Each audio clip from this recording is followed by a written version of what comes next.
On est pas mal. On est pas mal. Alors j'étais en train, en plein système de validation, là, j'étais en train d'essayer de faire fonctionner mon système. Alors c'est de ça dont on va parler essentiellement en début de live, après on verra au fur et à mesure. Mais si vous suivez sur Twitter, ou peut-être sur... Je sais pas si j'en ai parlé sur Twitter. Si vous suivez sur le chat, en tout cas, j'ai commencé à développer une sorte de framework maison pour faire plus tard une formation complète sur la création entre guillemets d'un site de A à Z, mais en utilisant une bonne structure, l'injection de dépendance, les objets, tout ça. Du coup, bah, plutôt que de le faire en live et puis réaliser que je vais faire du refactoring toutes les 3 minutes, et c'est effectivement le cas, là je fais du refactoring en permanence, l'idée c'est de préparer le code en amont pour savoir un petit peu dans quelle direction je vais. Du coup, en résumé, j'essaie de faire un framework maison, quoi. Et c'est assez chiant, je rencontre plus de problèmes que ce que j'attendais en fait, notamment des problèmes d'organisation, comme je dis, je fais beaucoup de refactoring. Et ouais, je suis pas encore super satisfait de la structure. Mon idée c'est de garder les contrôleurs les plus légers possibles, mais j'ai beau essayer, ça reste quand même relativement complet. Là je pense que je peux pas aller plus bas, je suis en train de gérer l'upload de fichiers, c'est pas... voilà, c'est ça que je voulais afficher, hop. Je vais vous montrer où j'en suis. Hop. Alors, hop. On va mettre ça sur le bord de l'écran. Donc c'est du Twitter Bootstrap. Côté CSS, on en reparlera on en reparlera plus tard, quoi. L'idée en fait, là pour l'instant en fait j'ai fait la partie blog. On a le listing d'articles avec un système de pagination. J'ai utilisé PagerFanta pour ça. Les pages, j'ai mis ça en query parameters, mais on pourrait imaginer plus tard faire un /page/3. Voilà, peu importe. On peut voir chacun des articles. Bon, c'est très sommaire pour le moment, hein. J'ai juste posé la structure. Ensuite, on peut se connecter en allant à l'administration. Donc ça, c'est déjà fait. Au niveau de l'administration, on a un panneau d'admin avec des widgets qui sont gérés par module. Je vais parler un petit peu plus de la structure. On peut consulter les articles. Pareil, il y a encore une pagination là. On peut les éditer. On peut uploader de nouvelles images et on peut les supprimer. Hop. Donc tout ça c'est en place. Là je suis en train de retravailler sur le système de validation. Au début j'avais fait, alors je sais pas si je peux l'afficher. Ouais. Donc si vous avez des idées ou des suggestions, allez-y au fur et à mesure, hein. Le but là c'est justement de partager. Et j'essaie juste de comprendre où est-ce que je peux avoir accès au chat sur le live YouTube. Je peux les éditer. Non, je ne peux pas le voir en live. Voilà, c'est bon. Hop. Hop, chat. Du coup, désolé hein, si vous êtes sur le chat YouTube, je peux pas vous mettre en avant parce que sinon j'ai plus de place sur la fenêtre. Donc je vous regarde quand même. Du coup, ouais. C'était... non, il sera pas installé sur mon site, c'est vraiment juste pour des tutoriels en fait. Là, pour le coup, je reste sur du Ruby on Rails pour le site, je préfère ça. En fait, pour le système de validation, j'avais fait ça, c'est cette ligne-là. Je me suis dit, bon, ben, on va faire on passe les paramètres et il me retourne true ou false si les données sont validées ou pas. Ceci étant dit, vu que je vais avoir besoin de valider l'unicité du slug par exemple, je vais avoir besoin d'autres trucs, donc un système statique qui n'est pas trop pratique. Et j'ai transformé ça, je me suis dit on va plutôt faire un genre d'objet request qui décore l'objet request de base et qui gère la validation. Et pour la validation, si vous avez des librairies cool, j'ai essayé Respect, ça correspondait pas trop à ce que je voulais. Du coup, je suis passé sur. J'utilise le système de validation de CakePHP. Alors, non pas, j'utilise pas vraiment CakePHP, mais c'est le système qui m'avait l'air pas mal. Et je viens de comprendre pourquoi ça marche pas. Ok. Donc là, pour le coup, je suis vraiment pas lié à une librairie en particulier. C'était ça. C'était optionnel si la requête est en put. Ouais.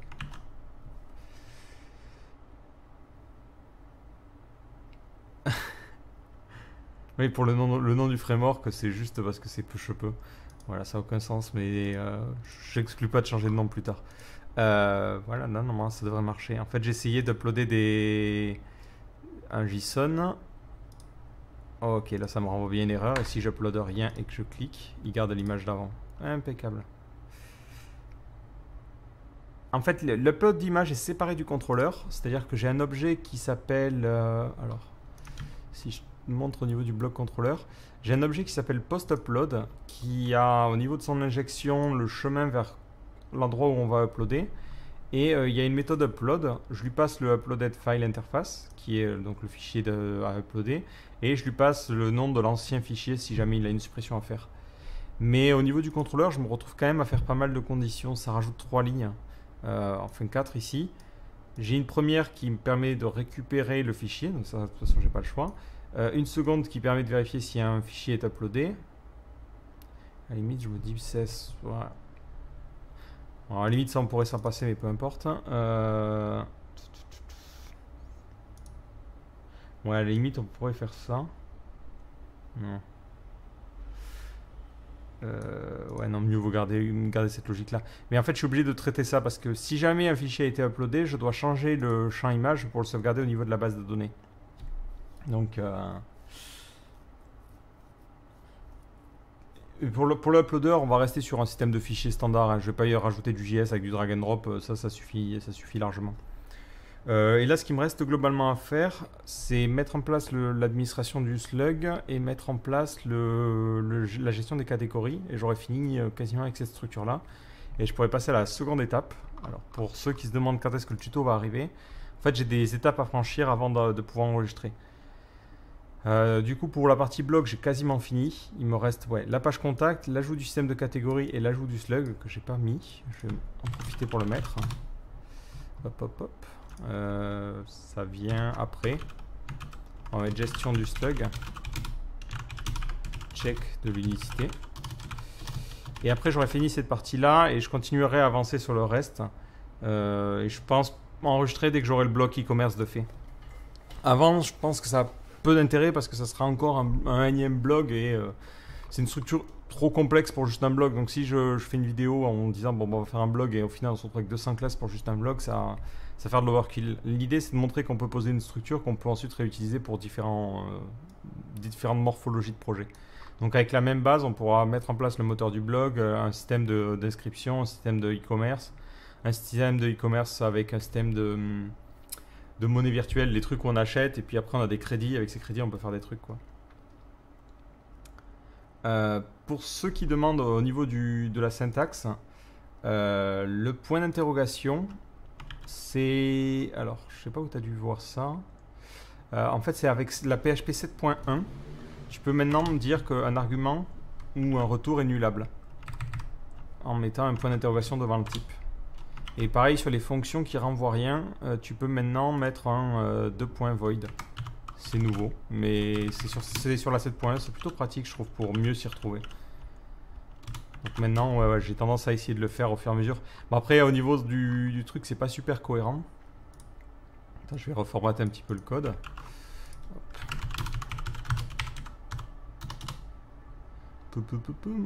Voilà.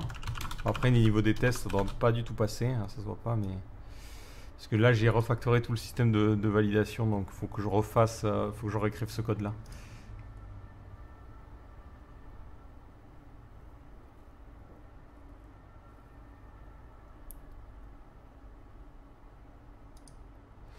Pour ceux qui demandent, j'étais déjà sur... en fait, j'ai pas bougé d'Antergos, c'est juste que je switch entre l'environnement de bureau XFCE et l'environnement Deepin. Je préfère XFCE là parce que j'ai le panneau d'onglet qui me permet de passer d'une fenêtre à l'autre. Sinon, je suis obligé de faire des alt-tab et c'est très chiant à suivre pendant un live. Globalement, tout ce que je montre là, c'est quelque chose qui sera expliqué. C'est-à-dire que mon but, c'est à terme de faire vraiment une formation complète sur ce truc-là. Donc ça va être une formation qui va être assez épaisse. Il y aura vraiment un découpage en chapitres. Hein. Ça va pas être des vidéos de 6 heures comme d'habitude. Je sais que certains ne sont pas fans. Mais par exemple, ça sera une vidéo sur gestion de la base de données, une vidéo gestion de la validation, une vidéo gestion de l'upload. Et en fait, dans chacune des vidéos, on va mettre un bloc supplémentaire. L'idée aussi, c'est de pouvoir faire en sorte que les vidéos puissent être consultées les unes sans forcément les autres.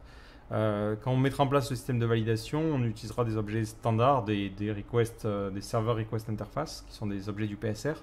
Du coup, si vous voulez utiliser ça pour votre projet qui utilise aussi ces interfaces-là, ben, vous n'allez pas avoir de problème, vous allez pouvoir l'utiliser. Donc voilà. Après, ne vous attendez pas, ça va pas sortir dans les prochaines semaines ni dans les prochains mois parce que là j'ai beaucoup de code à écrire. J'essaie de faire quelque chose de vraiment solide pour une fois. C'est vrai que d'habitude quand je fais des tutos de A à Z, c'est plutôt des tutos où je fais le code en live.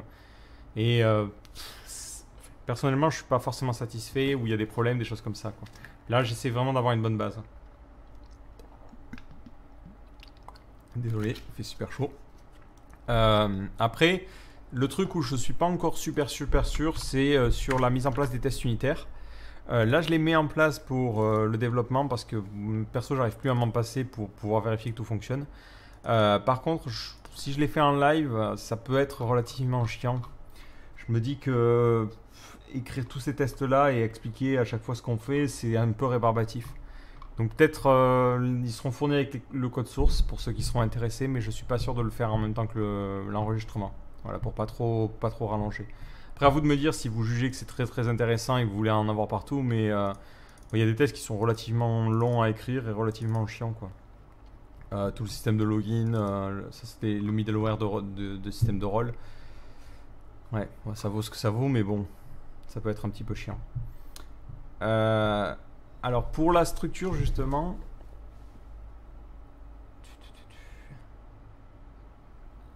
si tu as besoin d'upload d'une image, tu fais...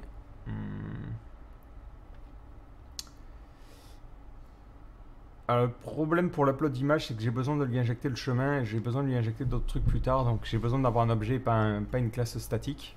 Je réponds par rapport à cette question-là. Et le problème, c'est que file, techniquement, il existe en fait, vu que c'est un objet de type file upload interface. Hop, c'est ici. Pour vérifier si un fichier est uploadé, je vais y arriver. Voilà, je suis obligé de faire ce check là. Ça, je pourrais pas y couper, c'est un check obligatoire, quoi. Après, je pourrais décorer effectivement et faire un truc genre blog request get thumb par exemple upload. Et là, j'aurais mon propre objet qui aurait les méthodes un peu plus rapides. Mais je me dis, est-ce que ça vaut le coup pour économiser ces 5 lignes-là qui sont présentes que à cet endroit-là, de redécouper et de rajouter 3 ou 4 objets supplémentaires, quoi.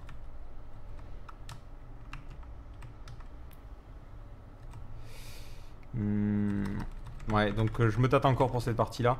Après, c'est juste savoir à quel niveau on s'arrête, parce qu'à force, on peut se dire on refactor non-stop et, et du coup, on s'en sort pas, quoi. Ouais, là, ce que je voulais tester, donc, grâce au dernier système que j'ai changé. Après, pour ceux qui sont intéressés au niveau de la structure, c'est assez classique au final. J'utilise Slim. J'ai une vidéo qui devrait arriver normalement, alors pas semaine prochaine, peut-être dans 1 ou 2 semaines, à voir le planning, entre guillemets. Ça sera une vidéo sur... alors déjà, il y en a une sur PHPDI qui devrait arriver semaine prochaine. Et après, une sur PHPDI, Slim et Twig. Et c'est en fait la base que j'ai utilisée pour cette vidéo-là. Le principe, c'est d'avoir la page index qui sera la page où tout le monde arrive. Elle charge l'autoloader de Composer, elle définit quelques constantes à la con.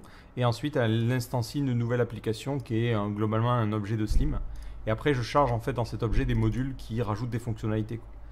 Et l'avantage, c'est que ces modules, normalement, alors je sais pas, j'ai pas encore fait de test, mais peuvent être désactivés ou réactivés, quoi.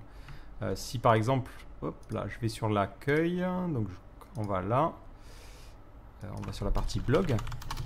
Ouais, Slim, j'ai du mal à m'en passer, franchement.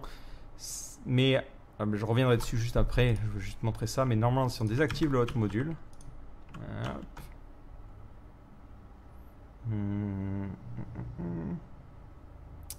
On a quand même un petit problème.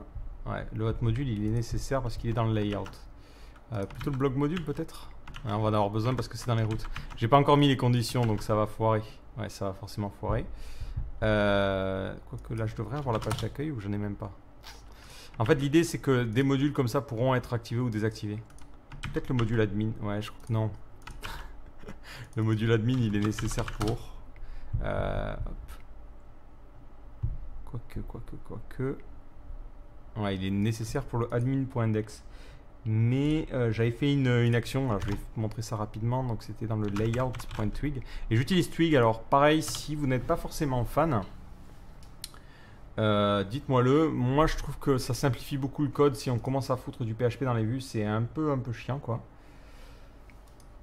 Hop. Alors j'essaie de répondre à tout le monde en même temps, mais c'est vrai que King c'est Snacks. Alors ici en fait c'est là où j'ai besoin du chemin pour l'administration. Je suis pas dans le bon layout là. Voilà, c'est dans le layout de Twig. Ah ouais, c'est si le module hot est activé, dans ce cas-là on a tout ça. Et là on va lui dire par exemple ben, si le module admin est activé. Ouais. Ouais, on va mettre ça. End.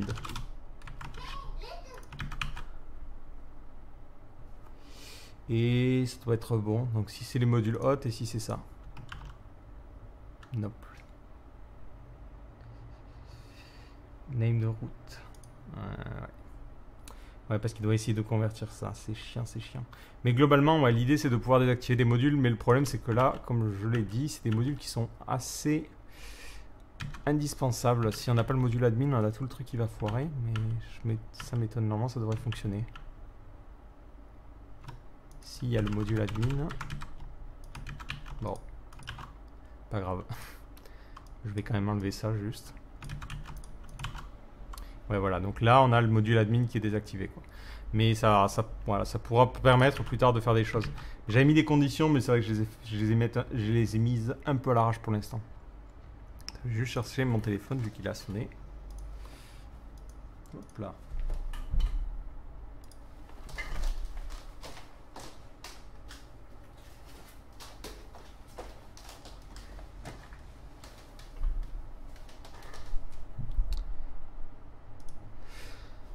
Ouais, du coup, c'est pas mal de structures à poser. Pour l'instant, ça reste dans le domaine du faisable, à mon avis. C'est-à-dire que de réexpliquer les classes, ça va. Parce qu'en fait, je perds beaucoup de temps à refactorer, à réorganiser le code. Mais au final, je pense pouvoir être assez concis pour que ça soit explicable, quoi. Pour la partie haute, ouais, c'est vrai qu'il y a pas mal de choses. On va voir au fur et à mesure, quoi. Ah, connerie de téléphone.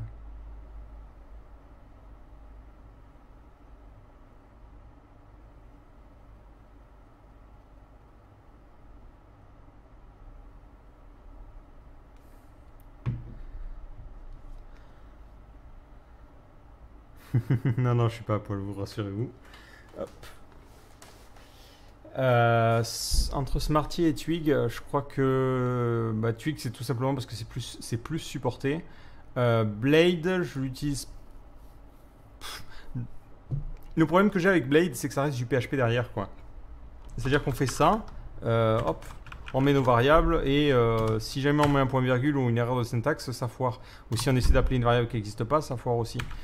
Twig, je trouve qu'il est plus sympa parce qu'on n'a pas justement à se soucier de ça. Dans le cas des formulaires, par exemple, hop, je me suis fait un petit truc comme ça où ça me permet d'avoir plus de types, plus de choses et j'ai pas trop à m'embêter, quoi, au niveau des conditions.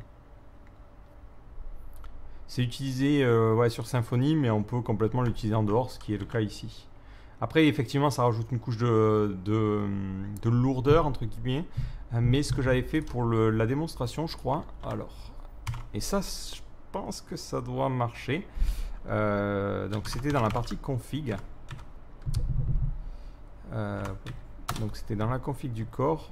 On a pour les view interface. Hop, hop, hop. Ça utilise ça. Alors, si je vais dans ma config carrément de base, qui se situe ici, je peux switcher en fait un composant à la volée. Donc, je lui dis par exemple, dès qu'on fait appel à un élément de type view interface, je veux que tu charges Twig View. Ben là, je peux lui dire, je veux que tu charges PHP View. Et normalement, en fait, ça chargera des vues PHP. C'est-à-dire que ça inclura des fichiers. Alors, si je vais dans le blog, ben, plutôt que d'avoir ma vue qui s'appelle index.twig ici, qui est une vue qui ressemble à ça, je peux utiliser un index.php qui fait les mêmes choses globalement. Alors là pareil, je sais pas, je l'ai pas testé depuis la dernière fois, mais ça a l'air de fonctionner. Alors je vais vérifier que ça nous feinte pas et que ce soit bien cette page là qui est appelée. Hop. Voilà, donc je peux switcher facilement entre des vues PHP et des vues Twig. L'idée c'est, même si on se développe son propre framework, c'est à dire qu'on choisit les classes, on va quand même essayer de réfléchir en créant des interfaces pour pouvoir avoir un code qui est réutilisable au maximum. Voilà. Hop là. Donc là, je reviens sur ça. Moi, je préfère Twig. Et admin.index. What? Ah oui, c'est parce que j'ai viré le système d'administration.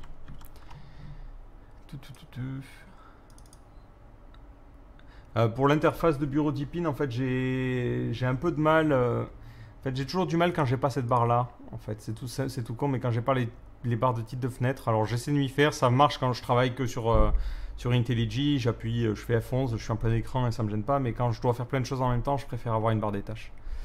Voilà, donc là je disais juste, je revenais sur mon. C'était index.php. Putain. J'ai tellement de fichiers qui s'appellent tous pareil que ici, je perds un petit peu. Et voilà. Donc après, ouais, par rapport à l'approche, comment on fait? Alors, pour Louis Titi, si tu peux parler sur le chat YouTube, histoire que je te mette en admin. Bloc. Si tu me vois. Qu'est-ce qui se dit là? Après l'autre, donc ça c'est la première approche que j'ai faite. Au final, l'approche c'est un fichier index.php qui va permettre de définir plein de routes qui sont définies individuellement dans chacun des modules. Les routes appellent un contrôleur et dans ce contrôleur, j'ai des méthodes. Ces méthodes prennent en général une instance de l'objet request et une instance de l'objet response et ensuite font leur traitement et renvoient la réponse. C'est l'approche la plus logique par rapport à ce qui se fait un petit peu partout.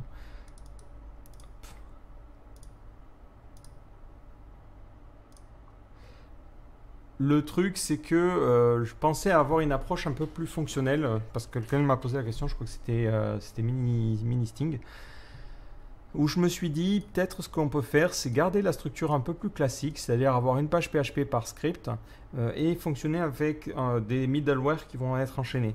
L'idée, c'est de créer donc depuis l'environnement un objet request et ensuite créer aussi un objet vide response et envoyer cet objet au fur et à mesure et le transformer au fur et à mesure.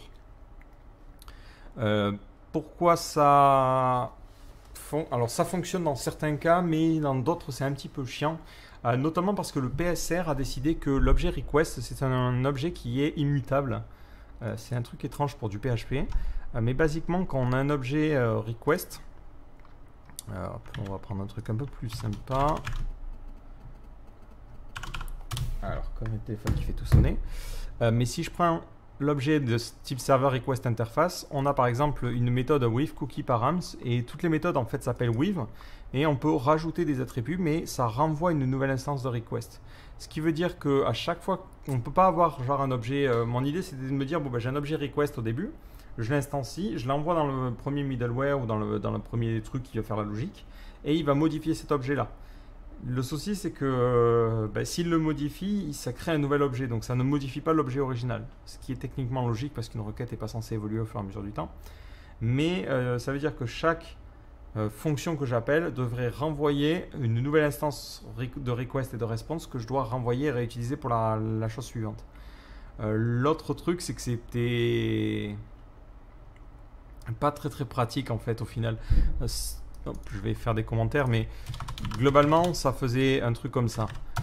Je commençais par instancier la requête en faisant un request égale request create from environment, peu importe. Oh, je meurs quoi. J'ai les fenêtres fermées pour pas qu'il y ait le bruit de la rue, mais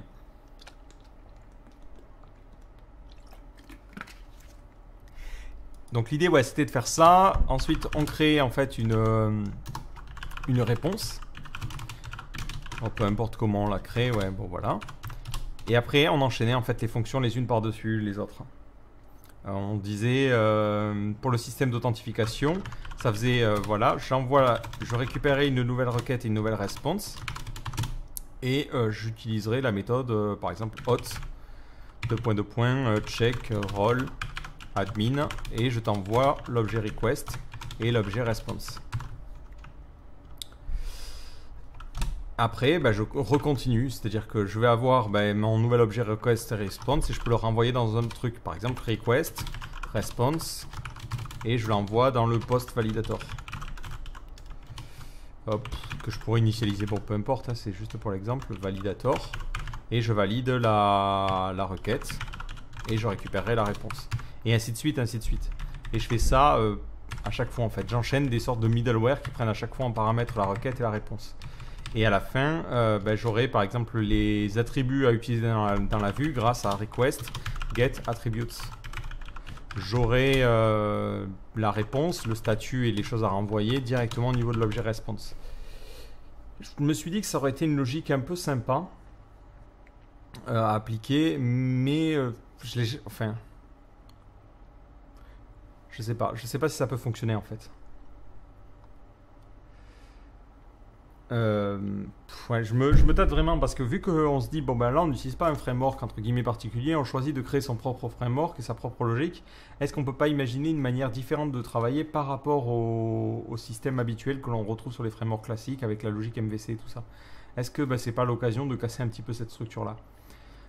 Pour un système d'événements, j'avais un système de hook et d'événements. Le système d'événements, c'est quelque chose dont je suis pas très fan parce que le problème, c'est que c'est très difficile de savoir qu'est-ce qui est branché sur un système d'événements. Lorsque je dis, par exemple, je vais envoyer l'événement new post pour dire qu'il y a un nouvel enregistrement qui a été fait, il y a toute une logique qui va se dérouler derrière, mais qui n'est pas forcément claire pour l'utilisateur final, ce qui est gênant pour la lisibilité. Si quelqu'un dit « Ah mais attends, pourquoi là ça s'enregistre au niveau de la base de données, j'ai besoin de comprendre pourquoi », il doit essayer de recomprendre et de redérouler tout le code pour comprendre tous les événements qui sont greffés à ce système d'événements. En fait, tous les listeners qui sont greffés à l'événement. Donc personnellement, c'est quelque chose que je trouve pratique dans certains cas, mais que je trouve chiant aussi à l'utilisation. Donc pour le moment, c'est pas à l'ordre du jour, c'est-à-dire que je prévois pas de mettre en place un système d'événements sur ce code-là, mais ouais, je peux après faire une vidéo séparée sur la création d'un système d'événements. Je me demande si ça n'a pas déjà été fait d'ailleurs. Donc, ouais, voilà, par rapport à la question de est-ce qu'on peut avoir une approche fonctionnelle, je me tâte. Je me tâte vraiment à partir sur une approche comme ça et à séparer un petit peu plus les choses. Ça me permettrait de dégager notamment Slim, vu qu'on ferait un fichier index.php pour la page d'accueil, un fichier blog.php pour le blog, et ainsi de suite, ainsi de suite. Mais ça implique de devoir se trimballer l'objet request et response, et donc globalement de l'envoyer à tous les objets dans notre application. Ça peut être intéressant, ça peut être clairement intéressant, mais je suis pas sûr que je suis prêt à sauter le pas. Bon, peut-être dans un prochain refactoring, on sait jamais. Mais ça peut être une approche qui, à mon avis, est envisageable. Hop. Alors, comment est-ce que j'organise mon système d'authentification? Le système d'authentification est plutôt simple pour l'instant. Hop. Je vais vous montrer ça. C'est assez classique. J'ai un hot module qui se charge d'initialiser la vue de login et de logout et qui rajoute au niveau de Twig une extension qui est l'extension qui s'appelle hot Twig extension, qui rajoute globalement un current user, une méthode current user. Voilà, globalement ça dit voilà, ça te renvoie à l'utilisateur courant et ça te renvoie à est-ce que l'utilisateur a le bon rôle. Au niveau en fait, tout ce hot middleware, il fonctionne avec une classe qui sera partagée dans le reste de l'application, qui est le hot service. C'est cette classe-là qui est chargée de garder en mémoire en fait l'utilisateur courant. Et elle a trois méthodes. Trois méthodes. Une méthode login, on lui passe le nom d'utilisateur et le mot de passe et ça nous renvoie à l'utilisateur ou ça nous renvoie à nul si ça ne peut pas loguer l'utilisateur. User, ça nous renvoie à l'utilisateur qui est stocké en session ou nul s'il n'y a pas d'utilisateur. Et logout, ça détruit la session utilisateur. Donc globalement, cet objet, je l'envoie un peu partout et comme ça, ça me permet de savoir si un utilisateur est connecté ou pas. Et pour garder l'utilisateur en mémoire, j'utilise quelque chose qui implémente le Session Interface, qui est une interface que j'ai créée moi-même pour le coup. Et là, pour le coup, ça sera gardé en mémoire en session, mais on peut imaginer avoir une database session interface qui sauvegarde les choses, quoi. Ou un Redis interface, peu importe. Mais globalement, ouais, c'est ce hot service en fait qui est injecté partout.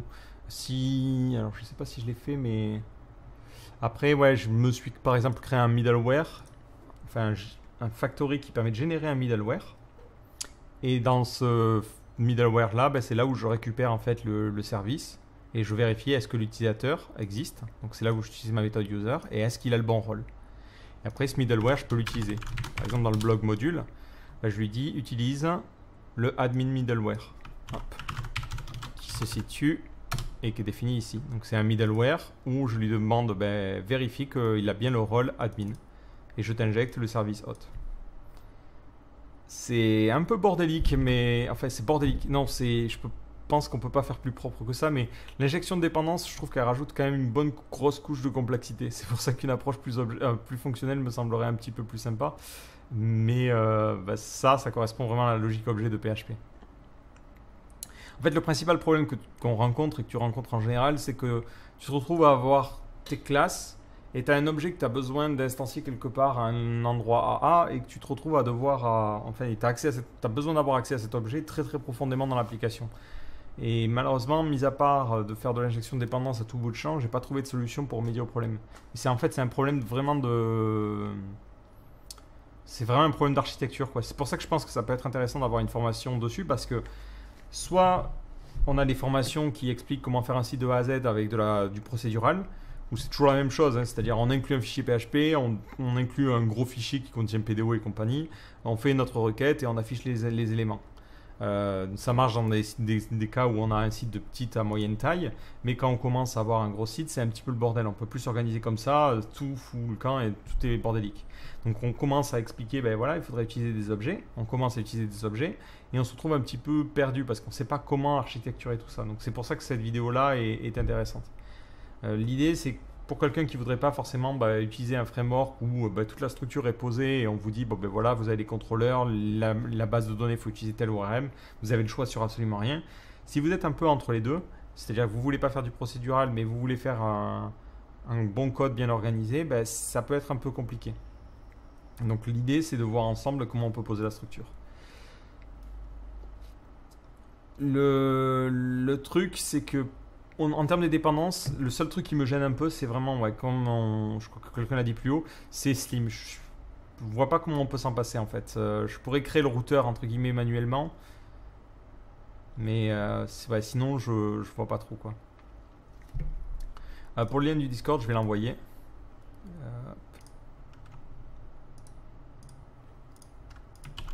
Hop là. En fait, ce que je pourrais faire, alors que je prenne l'exemple, mais si jamais j'avais un fichier single.php, ce que je pourrais faire, c'est créer l'objet request en partant donc de l'environnement.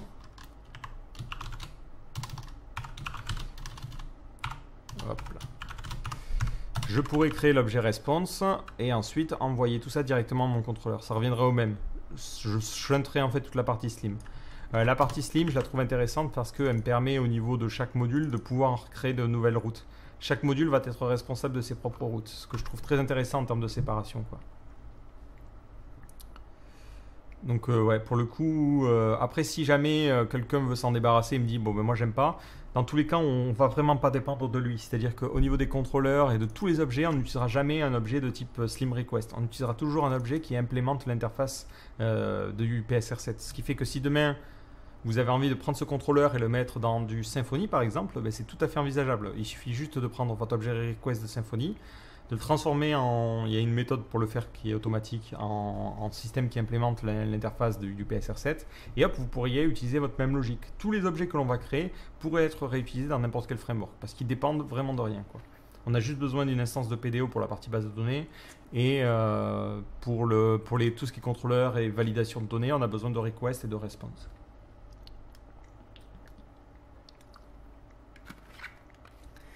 Mais là, globalement, le gros chantier qui me reste à faire.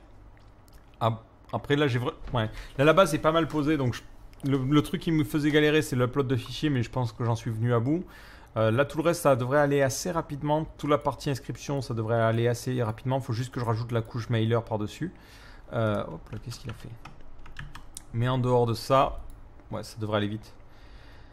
J'avais vu Aura PHP rapidement, mais j'avais pas regardé un peu plus en profondeur. Globalement, ce qui est vraiment important, c'est qu'il faut que l'objet request utilise les interfaces du PSR7. C'est le prérequis et c'est ce qui m'a fait dégager Slim et Lumen dans les choix en fait. Et pareil, il faut que le conteneur d'injection de dépendance implémente le container interface du PSR7. C'est indispensable en fait pour avoir un code qui sera réutilisable.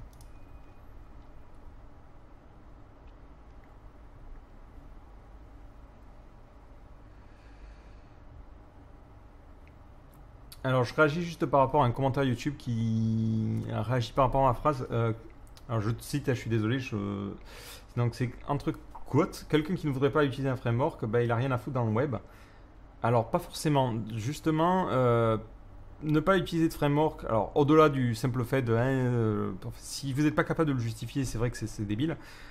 Ne pas utiliser de framework, ça a un sens suivant les situations. C'est-à-dire que si vous avez envie d'avoir un code sur lequel vous avez le contrôle et que vous savez comment l'optimiser et comment il fonctionne, créer son propre code, c'est largement justifiable. Le problème avec des trucs comme, par exemple, si je prends juste Laravel ou Symfony, on va plutôt prendre Laravel, c'est que par exemple, Laravel, pour fonctionner, dès le début, il instancie la session. Pour les tokens CSRF, il les stocke en session. Ce genre de choses, ça paraît pas, mais ça fait que vous démarrez la session systématiquement, ce qui rajoute quand même pas mal de... Si vous avez accès qu'à la session au niveau fichier, ça rajoute un petit temps d'exécution. Là, avec le système, si vous créez votre propre code, vous pouvez vous dire, je peux me passer de la session pour la plupart des requêtes et faire mon propre truc. L'avantage, c'est que vous avez vraiment tout le contrôle dessus.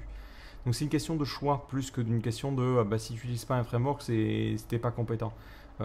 Même au-delà de ça, c'est plus compliqué de ne pas utiliser de framework que d'en utiliser un. C'est des choix que l'on va faire et c'est tout à fait justifiable. Je ne pense pas qu'on puisse juger quelqu'un par le fait qu'il choisisse ou non d'utiliser un framework. En revanche, si quelqu'un me dit oui, utiliser un framework c'est inutile, là je ne serais pas d'accord. Mais c'est tout à fait justifiable selon moi de vouloir ne pas utiliser de framework suivant la situation.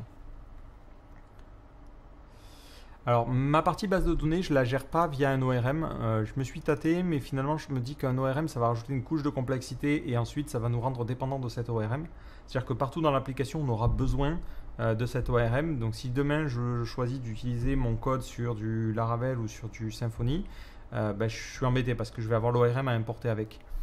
Donc, pour l'instant, j'ai fait quelque chose de relativement simple. Donc, c'est tout au niveau du corps. Mais j'ai deux niveaux plutôt. J'ai un niveau qui est une classe database qui globalement garde en mémoire l'instance de PDO et qui fait passerelle. Donc elle a plusieurs méthodes, fetch, fetch all, fetch column et query. Et last insert id qui permettent de faire passer ça à PDO. Donc c'est très très simple, le code il se lit tout seul là. C'est juste des petits helpers. Et en fait par-dessus je vais avoir une classe table qui me permet de générer en fait des méthodes. Donc par exemple, find, ça permet de faire un select everything from et de prendre le nom de la table. Voilà. Et de la même manière, j'ai le find or fail, le delete, le update. Ça récupère juste, ça fait juste une requête. Ça ne stocke pas dans un objet, ça fait juste une requête. Et après, au dernier niveau, j'ai créé un objet de type post table qui contiendra en fait les requêtes que je veux faire au niveau du système d'articles. Donc par exemple, je me suis fait un find paginated qui permet de renvoyer les résultats de manière paginée ou le find by slug. Et on voit que ça fait juste des requêtes. Et au niveau en haut, j'utilise des constantes pour dire les résultats, plutôt que de les stocker dans un tableau associatif, je veux que tu les sauvegardes dans une entité. Entité qui est juste là pour déclarer les différents champs et avoir une bonne autocomplétion. Alors le select étoile n'est pas cool niveau perf. Ouais, effectivement, préciser le nom des champs serait mieux. Mais pour l'instant, c'est pas encore fait. Voilà. Je me tâte justement. Il faut faire un bon compromis entre la simplicité. Mais idéalement, je pense que dans le find, je mettrai un tableau qui permettra de sélectionner les champs, quoi.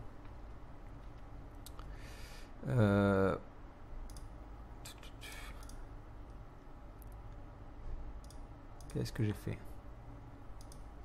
Il marche plus le système. Ouais, non, c'est un article qui n'a pas de slug. Pour l'instant, j'ai pas fait encore le système de slug.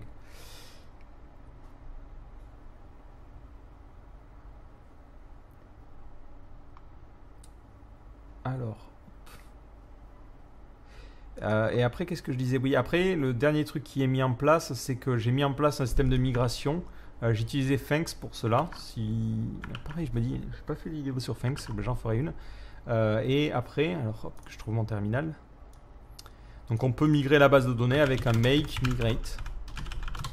Et là, ça migre les informations.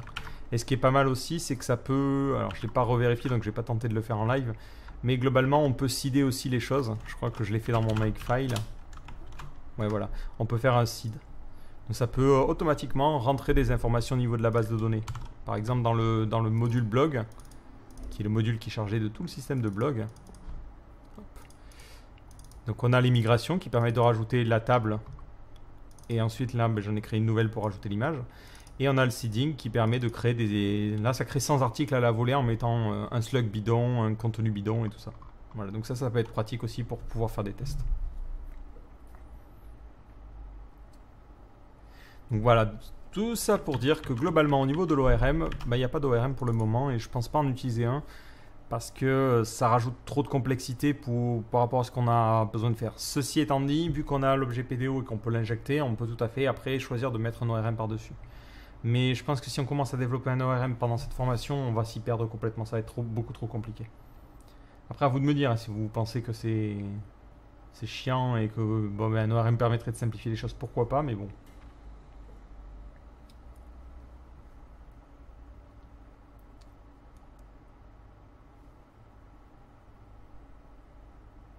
Si vous êtes intéressé pour suivre l'évolution du projet, vous avez le framework qui est disponible sur mon GitHub. Là, c'est vraiment du work in progress. Même si le build passe, c'est loin d'être exploitable. La partie base de données est déjà pas mal solide. Donc vous pouvez l'utiliser. Ça a juste besoin au niveau de l'injection de paramètres qui sont le nom de la base de données, le login, mot de passe et le nom d'hôte. Et après, derrière...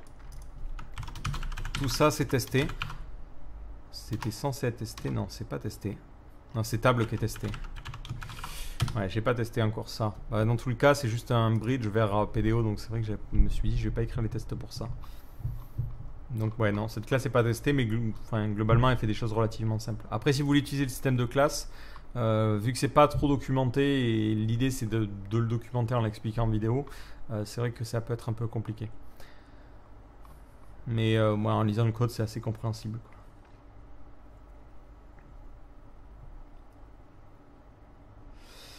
Pour Thanks, globalement, non. Je réexpliquerai, je ferai une vidéo juste dédiée à Thanks. Je sais pas encore en fait. L'idée, c'est que l'avantage de ce système-là, c'est que ça va me permettre de faire plein de vidéos sur des trucs en particulier et d'avoir quelque chose qui s'emboîte bien.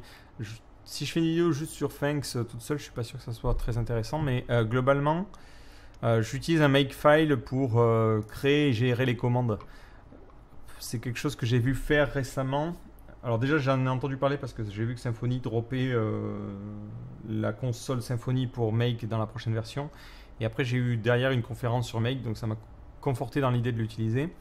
Mais globalement, la commande migrate, elle fait juste un thanks migrate. Elle est vraiment pas compliquée pour le coup. Et elle installe les dépendances juste avant, mais en dehors de ça, elle fait rien de... Voilà, on pourrait écrire ça en ligne de commande, ça ferait la même chose. C'est quelque chose qui est offert par Thanks, quoi.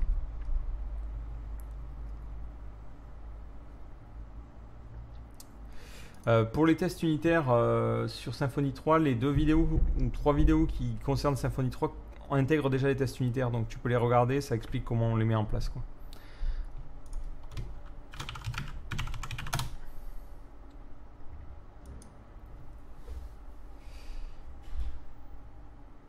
En fait, ce qui me fait galérer avec l'upload de fichiers, c'est pas vraiment l'upload de fichiers en lui-même, bien que ça pourrait être plus compliqué, c'est savoir est-ce que je crée une classe pour faire abstraction de tout le truc ou non. Et comment je gère le fait, si j'upload le fichier, il faut que je sauvegarde le fichier en base de données, donc ça rajoute une partie de logique, savoir si je la déroule de manière impérative un petit peu en 3-4 lignes au niveau du contrôleur quand j'en ai besoin, soit je me dis allez hop, on repart et on crée toute une série de classes. Ce qui me fait galérer, c'est pas vraiment la logique, parce qu'uploader un fichier, c'est assez simple, mais c'est vraiment de se dire quel niveau d'abstraction je dois faire pour cette partie-là. C'est ça, c'est plus un problème d'organisation, et c'est beaucoup des problèmes d'organisation que je rencontre,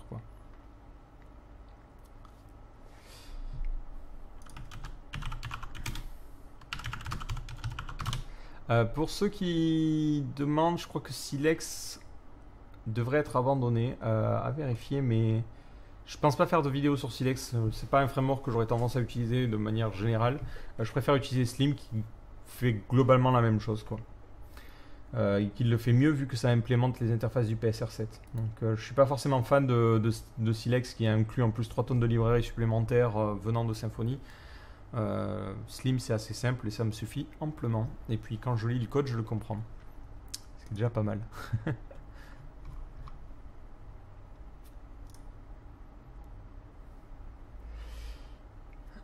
Après, comme je l'ai dit, vous pouvez commencer à regarder le code et à prendre des classes par-ci par-là. Les republiez pas derrière, ça me ferait un peu chier.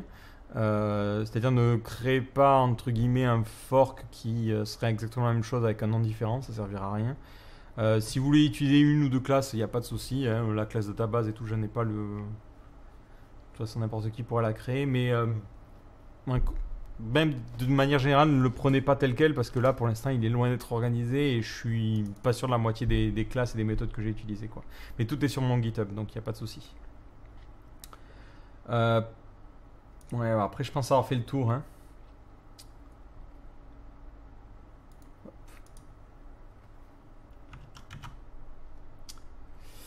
Pour le système de pagination, pour le coup, là j'utilise PagerFanta, que je connaissais pas en fait. J'ai cherché. Alors, si pareil, si vous avez d'autres librairies au fur et à mesure dès que je parle d'un truc, dites-moi le. Moi j'ai utilisé PagerFanta. Ça pourrait faire l'objet d'un tuto, mais c'est très très simple au final à utiliser parce que il fait quasiment tout pour nous. Globalement, hop, si je vous montre mon objet Paginated Query qui est dans Post Table. J'ai créé en fait une classe qui s'appelle Paginated Query. C'est une classe qui doit implémenter le adapteur interface qui est dans PagerFanta, qui contient plusieurs méthodes. Une méthode getPaginator, qui je sais plus à quoi elle sert. GetSlice qui permet de récupérer, par exemple, ça lui dira je veux récupérer les enregistrements à partir de l'objet, à partir du 10e et je veux en récupérer 10.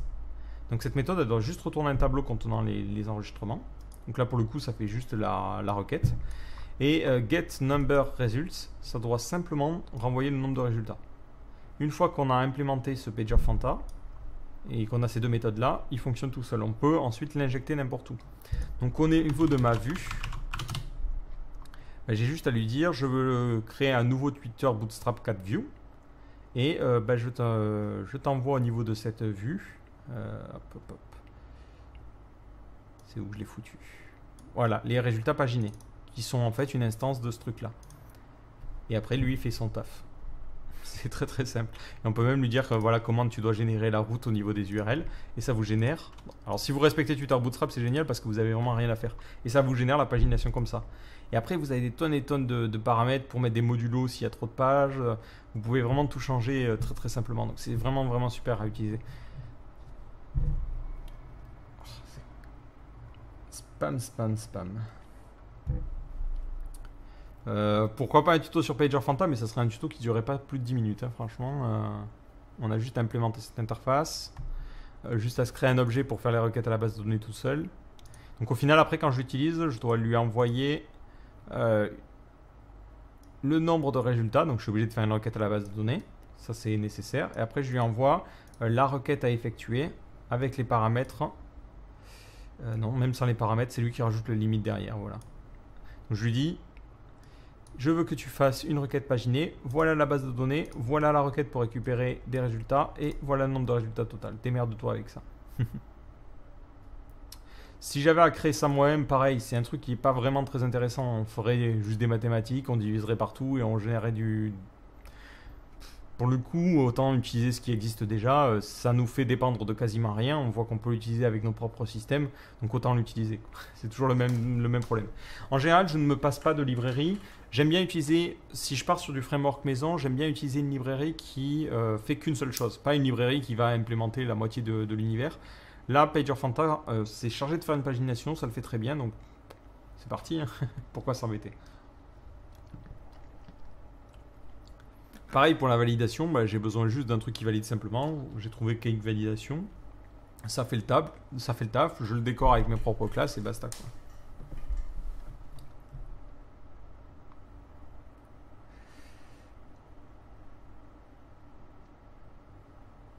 Bah ouais, je fais exactement ça au niveau de la pagination. Hein. J'utilise juste le limit et le offset quoi. C'était le Paginated Query. Voilà, je rajoute juste ça, limite à la fin de la requête et hop, c'est bon.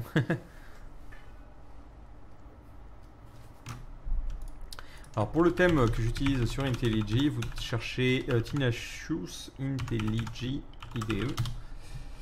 Hop. Et vous le trouvez pas parce que... Hop. Mais parce que c'est mal référencé. C'est sur mon GitHub au pire. Hop. Vous cherchez Tenacious. Voilà. Je vous le mettrai sur le chat Discord et sur le chat YouTube pour ceux que ça intéresse.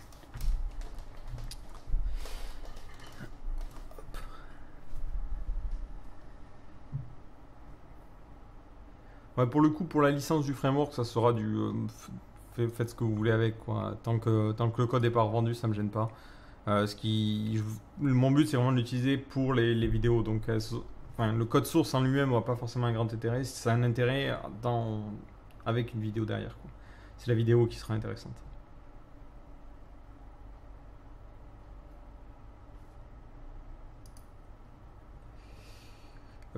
Voilà, globalement, si jamais vous avez des questions, des trucs, allez-y. Si vous avez des questions un petit peu plus vagues, allez-y aussi, hein. Parce que là, je pense avoir fait le tour de ce que je voulais montrer. Peut-être parler plus généralement de ce que j'apprends et ce que je fais aussi en ce moment. Pour vous dire ce qui risque d'arriver dans les prochains contenus. Globalement, pour le développement mobile, j'ai commencé à m'intéresser à React Native. Vous avez dû voir 2-3 tutos passer. Je ne suis pas encore complètement vendu à ça. J'attends peut-être d'avoir des clients qui me demandent de faire une appli mobile pour pouvoir le réessayer et l'essayer dans un cas concret plutôt que 2-3 exemples. Mon but à travers les premières vidéos, c'était juste pour moi de me former dessus et de voir un petit peu de quoi il en retourne. Et après... de voir si c'est utilisable et si c'est un peu plus intéressant que Ionic. Je veux pas cracher sur cette technologie, c'est une technologie qui est très très bien, mais moi le côté compatibilité web m'a un peu cassé les bonbons avec d'autres applis natives, enfin avec d'autres applis mobiles, donc je me dis pourquoi pas essayer React Native. Donc pour le moment, je ne prévois pas de faire de nouvelles vidéos sur le sujet, mais si jamais j'ai un client qui me demande de faire une application mobile, je finirai de me former dessus et je vous ferai des vidéos après derrière. Pour le mobile après natif, par contre, le vrai mobile natif, c'est-à-dire du Swift, de l'Objective-C ou du Java, malheureusement, ça me semble trop chiant à apprendre pour vraiment une utilisation que j'aurai quasiment jamais. Donc, c'est pas du tout à l'ordre du jour et c'est vraiment pas du tout. Même d'ici 1 ou 2 ans, ça risque pas d'arriver, quoi. J'en suis sûr à 700%. Alors après, un autre développement, un truc un peu plus funky que je suis en train d'apprendre. Je suis en train de me mettre, si vous m'avez suivi il y a 2-3 soirs, je crois sur Discord, je me mets à Unity et à Unreal. Je suis encore en train de tester les deux pour me faire ma propre opinion. Pour le coup, je suis un petit peu plus Unity que Unreal par rapport à ce que j'ai vu. Pareil, c'est quelque chose que je fais par pur plaisir entre guillemets sur mon passe-temps. J'ai pas d'idée de jeu pour l'instant ou quoi que ce soit. Je veux juste voir comment ça fonctionne derrière pour comprendre un peu mieux comment sont faits les trucs. Plus tard, peut-être des tutos sur Unity, mais ça fait beaucoup de choses à apprendre. Il faut que je comprenne bien le C# et tout avant. Donc pour ceux qui demandaient la dernière fois, même si je suis en train de l'apprendre, je pense pas faire de vidéo avant toujours de faire un exemple concret, quoi. Donc tant que j'aurai pas fait un vrai exemple, c'est pas prévu. Mais après, ça m'a donné une bonne idée dans le sens où si vous avez besoin de faire un jeu mobile, c'est vrai que ça peut être plus intelligent. Au final, je me suis dit d'utiliser directement Unity ou Unreal, de faire le jeu et ça a l'air de bien compiler pour mobile, quoi. Donc c'est intéressant. Parce que si on devait le faire le truc, le moteur et tout en Java, ça serait un peu la galère, quoi.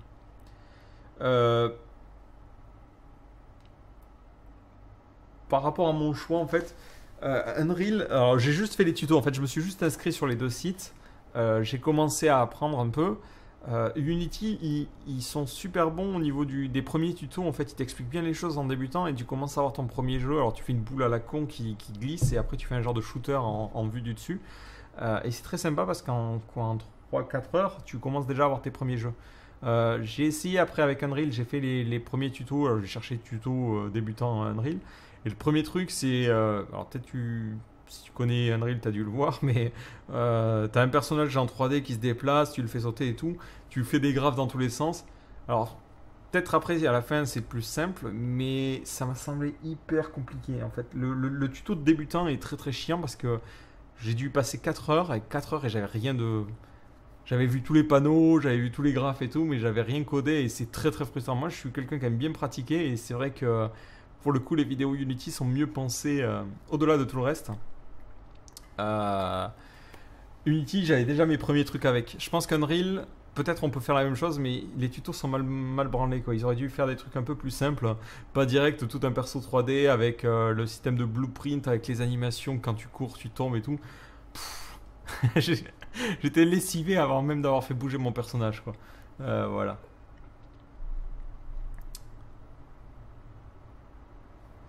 Donc c'était ça. Après, ouais, il y a des trucs qui sont. Enfin, déjà, rien que de ce que j'ai pu voir, ça a l'air beaucoup plus pro Unreal au niveau du système que Unity. Est-ce que c'est possible de coder un jeu textuel en simple programmation web? Tout à fait, ouais. Alors, j'essaie de lire un peu vos questions. Alors, Brackies sur YouTube, il fait des super tutos Unity. Mais pour l'instant, je fais les tutos de base. Là, je fais le survival shooter et j'ai fait le petit truc de la boule. Idéalement, ce que je cherche à faire, c'est j'aimerais bien faire un. Ah, c'est super con comme jeu, mais vous savez les trucs à la fête foraine où on met une pièce, elle tombe, et puis après t'as le genre de tapis qui fait des allers-retours et qui fait tomber d'autres pièces. Voilà, donc c'est mon petit objectif à la con pour le moment, quoi.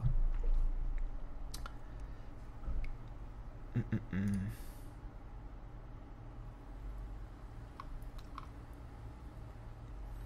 Est-ce que je pense à une refonte du site? Pour l'instant, pas du tout. La seule refonte que j'aimerais bien faire, c'est pas vraiment une refonte, ce que j'aimerais bien faire, c'est retravailler la partie formation. Et le problème, c'est qu'il me manque de contenu. J'aimerais bien faire publier des plus grosses formations, bien les organiser histoire de compléter. Donc il y a par exemple une formation débutant PHP, une formation débutant CSS, une formation débutant HTML.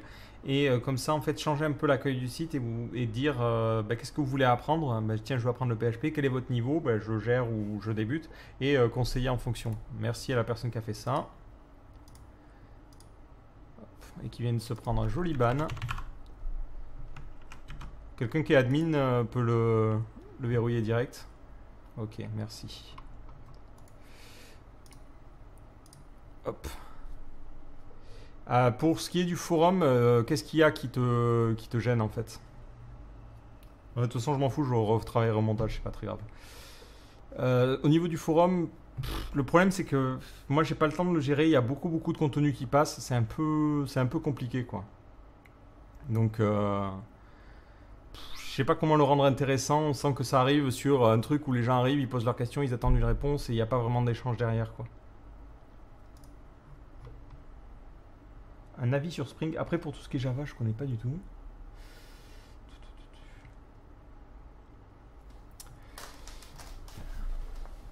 Ouais, bah après, c'est globalement tout ce qu'il y a.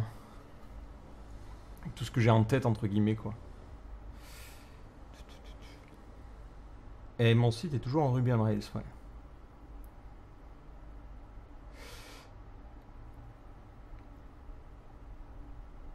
Ouais, pas de souci, renouveau. Non, l'emmerdant, c'est juste que je vais devoir refaire le montage après derrière pour éviter que ça se fasse flag sur YouTube. C'est pas dramatique.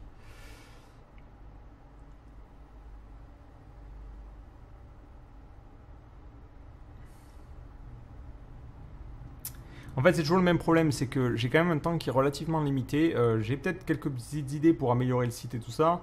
Déjà, en termes de design, je suis une quiche, donc quand j'ai des idées, j'arrive pas à bien les mettre en place ou ça fait moche. Le souci, c'est toujours que je réfléchis en me disant, est-ce que ça a un intérêt, est-ce que ça apporte quelque chose par rapport, enfin, si je dois consacrer du temps dessus. Euh, et c'est problématique parce que le site actuellement rapporte pas suffisamment pour que j'y consacre 100% de mon temps. Donc sur une semaine, j'ai passé 3 4 jours à travailler pour des clients, à faire mes projets. Après, il va me rester 1 ou 2 journées où là, forcément, je vais préparer du code. Là, c'est ce que je fais avec le PHP Framework, entre guillemets, ou avec d'autres tutos. Et ça me laisse quasiment pas de temps pour moi pour pouvoir travailler sur le site ou rajouter des fonctionnalités. Donc dans la balance, j'ai toujours tendance à me dire, bon, qu'est-ce qu'il faut? Est-ce que je passe 1 ou 2 semaines sans vidéo publiée et je rajoute une fonctionnalité au site ou qui derrière m'apporte pas grand chose entre guillemets en termes de revenus aussi, où ben, je me dis, bon ben tant pis, je freeze un peu le site, je m'en occupe pas, et ben, je mets à la place ben, du contenu, quoi. Et c'est ça le problème, c'est que si je veux à la fois rajouter des fonctionnalités, faire de la refonte et faire des contenus, ben, c'est pas gérable. Mon temps malheureusement est pas extensible à l'infini.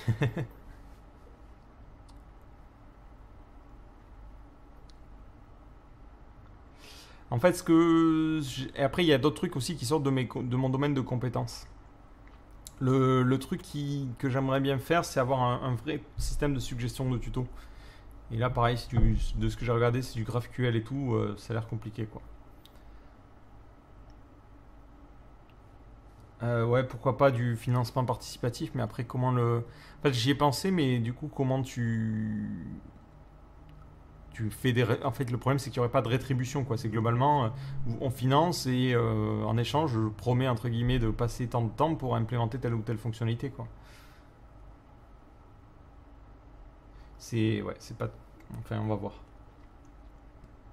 Là, la question, c'est de se dire, est-ce que ça... En fait, moi aussi, de mon côté, je me dis, est-ce que c'est pas s'éparpiller? C'est-à-dire, si je mets, par exemple, une section Reddit-like sur le site où on peut ajouter des liens et les upvoter pour pouvoir avoir chaque semaine ou chaque jour bah, de nouveaux liens pertinents par rapport au web, euh, est-ce que ça vaut le coup? C'est-à-dire, est-ce que c'est un système qui va être utilisé et est-ce que ça fait pas en sorte que le site fasse trop de choses, quoi?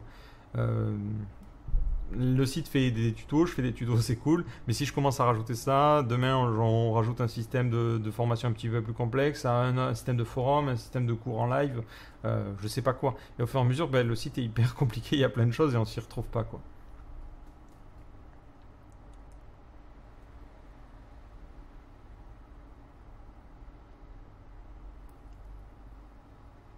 Pour le portfolio, il est déjà refait, hein. Je suis passé sur Elixir. Pourquoi tu ne crées pas une école? Y as-tu pensé? En fait, j'y ai réfléchi récemment. Alors, je vais essayer de vous montrer ça. Alors, comment faire pour pas qu'il y ait d'infos sensibles qui apparaissent? Alors, attendez. Hop.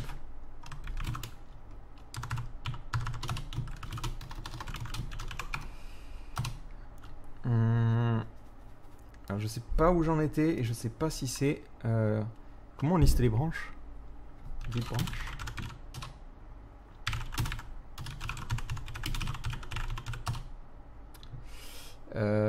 Rails S-B.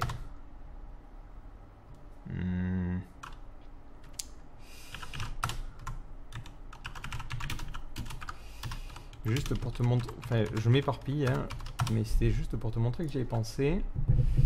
Et ensuite, je vais ouvrir une nouvelle fenêtre ici. C'est normal hein, que vous voyez pas mon écran au passage, ne paniquez pas. npm run dev.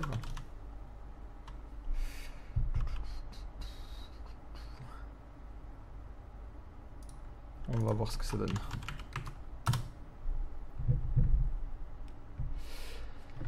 Hop. C'est plus lent de faire un tuto vidéo ou de faire un article. Perso, en fait, ce qui me gave dans certains tutos, c'est d'écrire l'article. C'est ce qui me prend le plus de temps parfois. C'est trop chiant, quoi. C'est-à-dire que finalement, écrire le...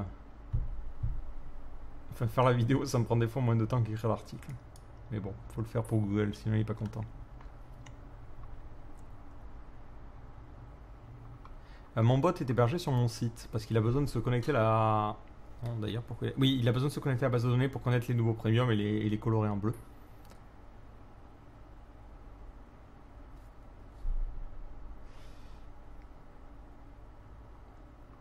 Pour ceux qui ont des questions un petit peu plus tard, j'essaie juste de ne pas perdre le fil parce que si je commence à répondre absolument à toutes les questions, on s'en sort pas, quoi. Ça devient le vrai bordel. Bah ça marche pas. Je sais pas pourquoi. Je pourrais pas vous montrer ça.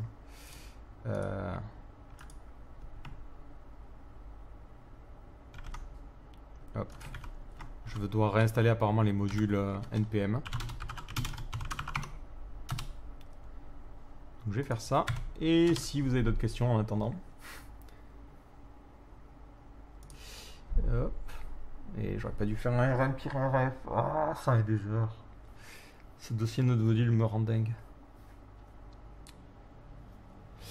Pour le système de Code Academy Like, en fait c'est toujours le même problème, c'est que vu que je suis tout seul, j'ai été contacté pour un service qui propose en fait de faire un système d'exercice à la Code Academy. Le problème c'est que si je dois rajouter en plus de l'article, d'enregistrer, de monter la partie exercice, et dans le cas d'une vidéo symphonie, créer des tests, c'est un peu hardcore. J'ai peur de passer trop de temps pour juste une vidéo et c'est toujours une question d'investissement et de retour dessus, quoi. Est-ce que ça vaut le coup de passer 1 heure à 2 heures pour écrire les tests si ça sert à 10 ou 20 personnes, quoi.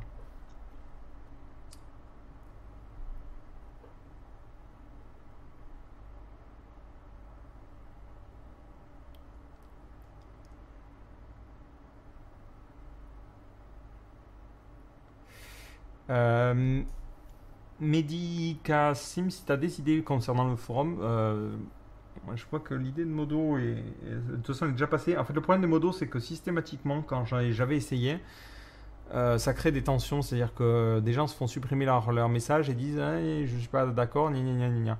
Dès que c'est pas moi qui les supprime, ça fout le bordel. Donc, du coup, j'avais abandonné cette idée-là. Par contre, si tu as d'autres idées à proposer, n'hésite pas à m'envoyer un mail, je les prends, même si je les implémente pas tout de suite, j'ai des to-do list longues comme le bras, donc c'est toujours exploitable, quoi. Alors, est-ce qu'il va vouloir démarrer ce con? Alors, npm rundev.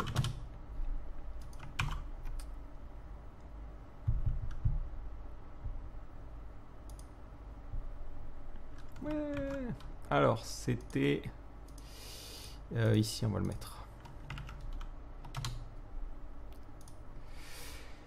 J'avais cette idée-là. Hop. Alors, ça rend pas encore très bien. Donc, c'est la branche donation. Pour vous dire que j'y avais pensé. En fait, je l'ai enlevé. J'avais un palier. Alors, ouais, je peux pas l'ouvrir. Je peux pas ouvrir le code source. Mais j'avais un palier au-dessus où carrément c'était l'ouverture entre guillemets d'un bureau. Je réponds juste par rapport à la question de est-ce que j'ai pensé à créer un organisme de formation. Créer un vrai système de formation, personnellement ça m'intéresse pas parce que ça m'imposera des horaires et ça m'obligera à faire les choses d'une certaine manière. Par contre, ce que je n'exclus pas, et ça sera peut-être lié à la mise en place d'un système de donation justement, c'est la mise en place d'un bureau entre guillemets de coworking accessible gratuitement et à peu près tout le temps. Ou si jamais vous avez des questions ou des choses comme ça, des gens pourront venir et on pourra y avoir de l'entraide de ce genre de choses, quoi.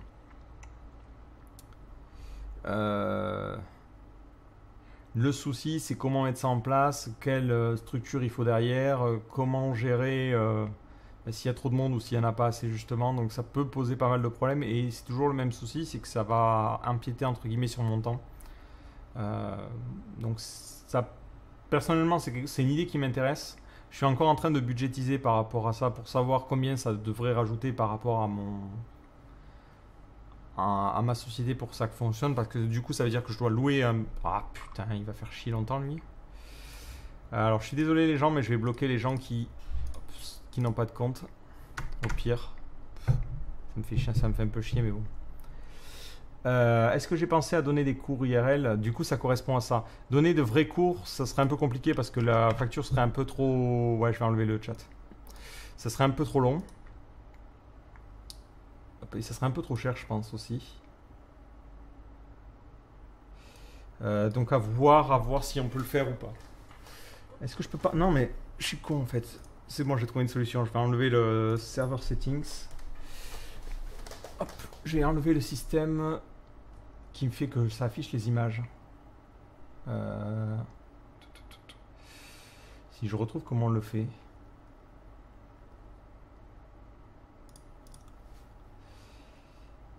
Ouais, c'est ce que je cherche en fait, les miniatures. C'est dans privacy. Non, c'est dans paramètres. Link. Texte et image. Display en image. Ouais. Voilà, c'est bon, ça devrait éviter de le faire. Les admins bannissez à vue. Hein. Hop, je repositionne la fenêtre correctement, désolé. Donc ce que je disais, ouais, c'est que je pensais faire ça en fait, mais plus ouvert que vraiment de la formation. Le problème, c'est que si je passe 1 heure à former quelqu'un, il faut que, en termes de facture, ça va lui coûter à peu près 50 euros de l'heure. Si on veut faire ça à plusieurs, c'est compliqué parce que ça fait il y a plusieurs niveaux de personnes à gérer. Donc c'est, hop là, je vais copier le lien pour ceux qui ont besoin sur YouTube. Donc ça rend difficile. Je vois en DUT par exemple, quand on avait plein de personnes qui avaient des niveaux différents, c'est très très dur de s'adapter. Ça peut se faire en physique parce que je peux avoir accès à l'ordinateur de chaque personne, mais si je fais des cours virtuels, c'est un peu plus compliqué parce que c'est moi avec mon écran qui centralise les choses. Donc si des personnes suivent avec différents niveaux, c'est un peu plus compliqué.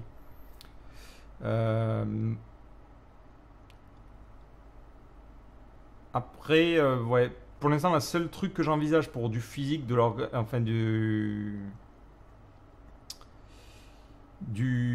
cours entre guillemets ou de la formation physique, c'est cet espace de coworking, c'est-à-dire louer des bureaux relativement grands. Enfin, relativement grands, c'est pas non plus un 200 mètres carrés, mais qu'est-ce qu'il faudrait?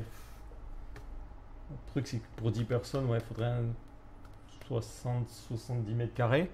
Y mettre des bureaux, ça fait un investissement. Y mettre des bureaux, bon, pas forcément d'ordinateur, chacun viendra avec son ordi, mais par exemple, on pourrait se dire un jour, si vous voulez venir pour parler de symphonie ou parler d'un truc, on fait une journée et on se forme comme ça, quoi. Après, le problème, c'est que je suis sur Montpellier, donc savoir si ça intéresse suffisamment de monde, et ça représente quand même un risque pour moi parce que du coup, il faut que je débloque des fonds pour ça, et si jamais ça marche pas, et s'il y a personne qui vient, je me retrouve à avoir loué un bureau et à devoir payer un loyer pour rien. Voilà, mais c'est dans les cartons entre guillemets. Donc comme je vous disais, je repense un peu le site pour un nouveau système de donation. C'est encore en train d'être mis en place, donc je suis en train de mettre en place le design et vous le voyez, c'est pas forcément tip top. Et l'idée, c'est d'avoir un système où chacun peut donner un peu ce qu'on veut. Donc ça dégagerait le système de compte premium. Hop, ça ferait un truc comme ça. Non, c'était ça. Ouais, je suis en train d'essayer de mettre ça avec du Vue.js. Hop, hop, hop.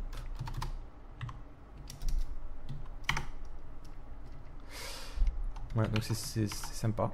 L'idée, c'est donc de remplacer le système. À terme, c'est de se dire, bon, on remplace le système de compte premium, ça devient des donateurs. Donc il faut toujours donner 4 euros moins de base, ça vous abonne pour un mois. Vous pouvez choisir de renouveler automatiquement, donc ça sera une nouvelle fonctionnalité. Et après, si vous souhaitez, vous pouvez donner plus. Et toute la problématique, c'est de savoir, est-ce qu'on fait un système de rétribution, c'est-à-dire que suivant ce que vous donnez, vous accédez à des bonus supplémentaires ou pas. Donc voilà, pour l'instant, je suis un peu bloqué sur cette idée-là. C'est en phase de réflexion. Je suis un peu paumé, quoi. Je sais pas encore ce que ça va donner, quoi.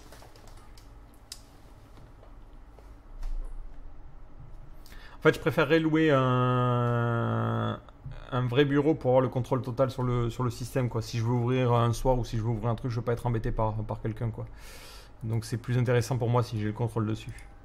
Après, au début, ça serait pas vraiment un espace de coworking dans le sens où je peux pas garantir d'y être tout le temps et de pouvoir vérifier. En fait, je peux pas donner les clés à n'importe qui, quoi.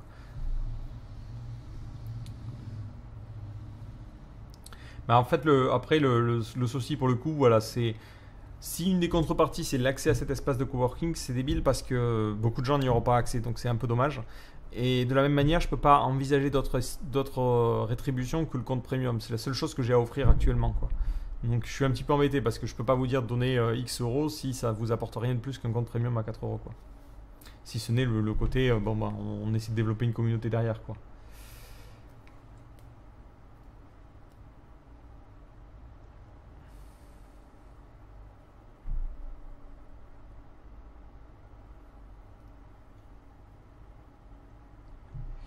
Donc voilà par rapport à ça. Donc après, si vous êtes sur Montpellier, faites-moi signe, ça peut être intéressant de peut-être faire un groupe en attendant et de voir si ça intéresse suffisamment de gens et si on peut se faire des trucs. Sinon, pour ceux qui sont intéressés, qui font du Symfony et qui sont sur Montpellier, j'en profite pour faire un peu de pub.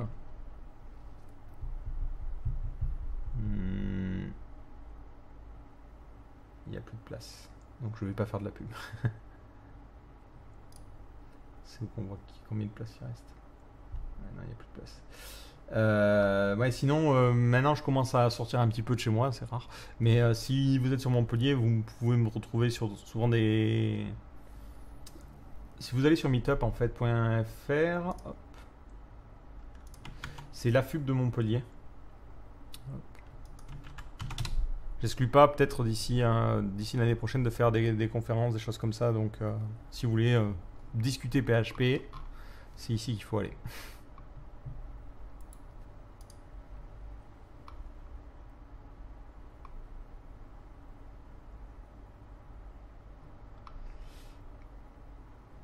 Du coup, ça fera un le mec est intéressé que par internet gratos. Hop. Je sais qu'on peut télécharger mes vidéos sur YouTube. Je le sais, il n'y a aucun contre à ça dans tous les cas. Achète un bus. Ouais, c'est le truc trop compliqué. Tous les semaines, il y a un bus qui part de Paris et qui va sur Montpellier, quoi. Ouais, c'est pour ça que je commence pour l'instant à voir avec la FUP si j'arrive à outrepasser ma timidité naturelle, entre guillemets, pour faire des conférences et après, en fonction, voir ce que ça donne, quoi. Parce que j'arrive à faire des vidéos sur internet, il n'y a aucun problème. Alors, présenter un slide en face de personne, c'est autre chose, quoi. Tu vas au meetup sur du JS un peu plus rarement. Je crois que j'en ai fait un, seul, depuis le début.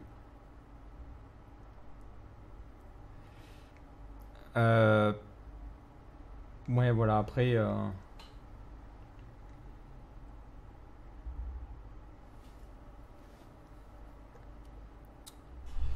Après, c'est tout par rapport à ça. Ouais. Pour résumer, en fait, je répondais à la question est-ce que je compte faire de la formation? Faire de la formation dans le sens créer un organisme de formation, non, parce que c'est chiant en termes de démarche et c'est chiant en termes d'horaire. Et ça fait beaucoup de paperasse que j'ai pas envie de gérer. Déjà, rien qu'avec ma société qui a pas grand chose, c'est déjà la merde, donc non merci. Par contre, faire de la formation et. Par contre, ce qui m'intéresse, voilà, c'est plus de faire de la formation en mode un peu plus libre. C'est-à-dire, ben, vous dites, tiens, on a envie de discuter de ça, on a envie d'apprendre ça, et un truc moins prise de chou, quoi. Mais pas un truc en formation avec 3 ou 4 mois de formation derrière. Voilà, c'est juste par rapport à ça.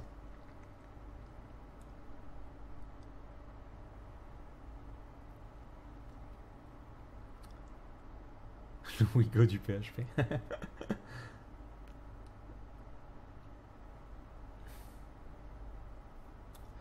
Après, par rapport à une autre question que j'ai vu passer, pour l'apprentissage, j'avais déjà fait un live dessus, mais globalement, j'ai pas de technique super secrète de ninja qui te permettrait d'apprendre tout plus rapidement que les autres.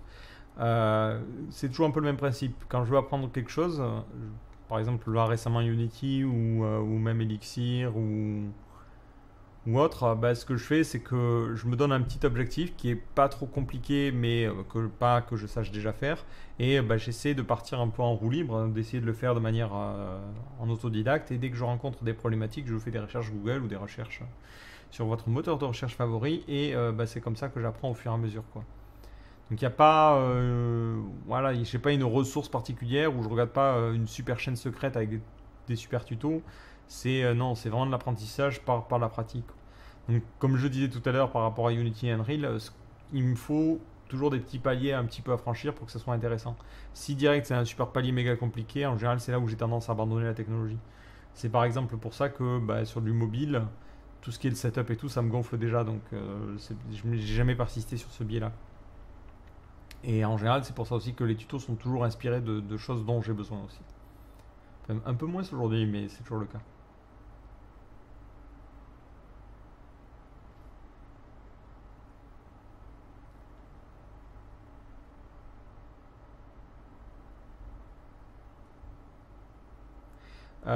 Pour ce qui est du Makefile, je te renverrai vers la conférence. J'attends que la conférence en fait qui était la semaine dernière soit mise en ligne.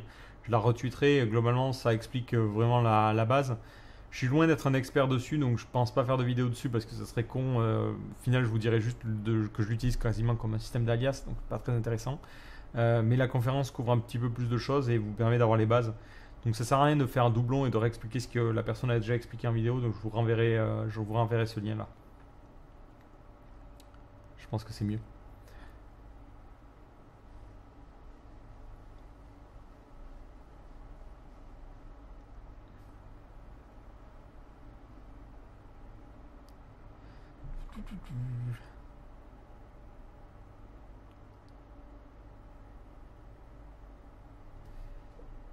Dire moins. Moi, je dis moins. Comment tu fais la différence sinon? Non, c'était avec plus. Ouais, bref. Donc par rapport à toutes les demandes, est-ce qu'il y aura d'autres tutos sur Mobix? Est-ce qu'il y aura d'autres tutos sur Redux? Est-ce qu'il y aura d'autres tutos sur React, React Native Co? Je sais pas, j'ai pas un planning de vidéos, sauf quelques-unes, et ceux qui sont sur le channel premium là le savent déjà. Mais j'ai pas de. Les vidéos elles sont vraiment enregistrées au jour le jour quasiment. Donc je peux pas vous dire à l'avance sur quelle techno déjà je vais commencer à appréhender et quelle techno je vais renseigner plus tard quoi. Donc ça sert à rien de me le demander en permanence quand est-ce qu'il y aura un prochain tuto ou sur quoi ça portera. Même moi je le sais pas quoi. Donc et même si je le savais je le dirais pas. Mais ouais globalement c'est voilà, je le fais au fur et à mesure. Là je refais un peu de PHP. Pour ce qui est du Node.js, par contre, je suis à peu près certain que je pense pas faire d'autres vidéos avant un petit moment. Node.js est toujours une techno avec laquelle j'ai eu du mal. Je la trouve intéressante pour faire des petits projets, mais j'aurais pas tendance à travailler avec des gros projets dessus. Vu que j'ai cette idée-là par rapport à Node.js, ben, quand un client arrive, j'ai tendance à pas trop lui conseiller, enfin pas trop lui conseiller, mais à plutôt prendre des technologies avec lesquelles je suis à l'aise, style PHP ou Rails, plutôt que d'autres technologies. Le seul moment où j'envisage d'utiliser ces technos-là, c'est si quelqu'un me dit ben, je veux un site et en plus je veux du temps réel et je veux que ça soit fait en Node.js. Dans ce cas-là, je l'utiliserai, mais pour l'instant, c'est pas arrivé quoi. J'ai pas eu un projet où j'ai eu besoin de rajouter un système de WebSocket par-dessus quoi.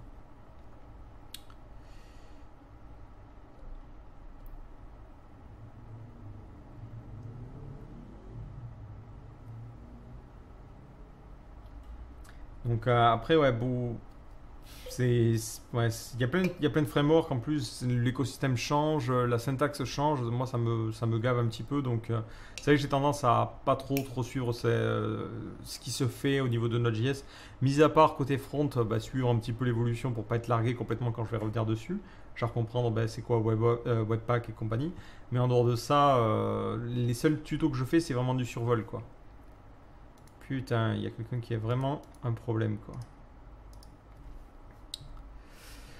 Mais ouais, il n'y a pas de. Pour l'instant, en fait, je suis vraiment dans une phase où j'essaie d'apprendre pas mal de technologies et de faire un petit peu le tour de ce qui peut se faire et ce qui m'intéresse, quoi. Je vais juste noter le timestamp, comme ça sera plus simple au niveau du. Hop là. Au niveau du montage à 1.24.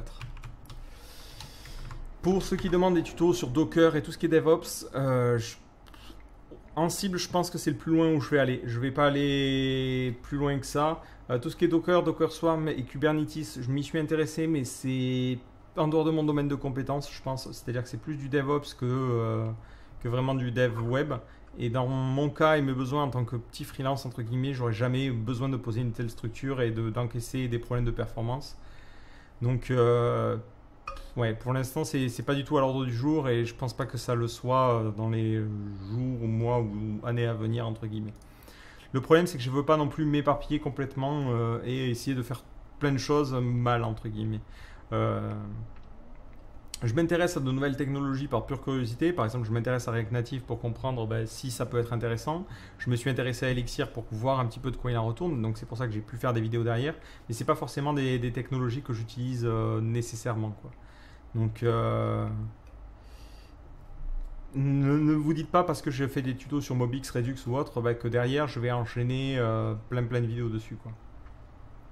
C'est juste pour vous épargner les 10 ou 12 heures de veille que j'ai pu faire dessus ou les semaines de veille que j'ai pu faire dessus. Je vous fais un petit résumé, un petit condensé. Comme ça, en une heure ou en deux, vous savez un petit peu de quoi il en retourne et si ça peut vous intéresser ou non, quoi. Et si derrière ça vaut le coup de plus s'y investir. Pour ce qui est du machine learning, le machine learning c'est un truc qui m'intéresse beaucoup, que je suis de très près. Ça, pour moi ça ouvre vraiment beaucoup de possibilités en résolution de problèmes qu'on pourrait pas résoudre avec des algos classiques. L'inconvénient en revanche c'est que déjà d'une part j'ai l'impression que ça fait intervenir beaucoup de mathématiques pour comprendre le réseau neuronal, le système de nœuds, l'algo derrière, combien de neurones on doit mettre dans notre algorithme, combien de passes, quel type d'algo prendre. C'est hyper compliqué. J'ai pas réussi à trouver de tutos qui prennent entre guillemets un niveau Gogolito, c'est-à-dire voilà, vous savez absolument rien faire, vous avez juste faire une addition, une soustraction, voilà comment ça fonctionne. Direct, il part avec des théories hyper compliquées, donc moi ça me largue un petit peu. L'autre souci, c'est que pour que le machine learning fonctionne, il faut beaucoup de données et des données classifiées.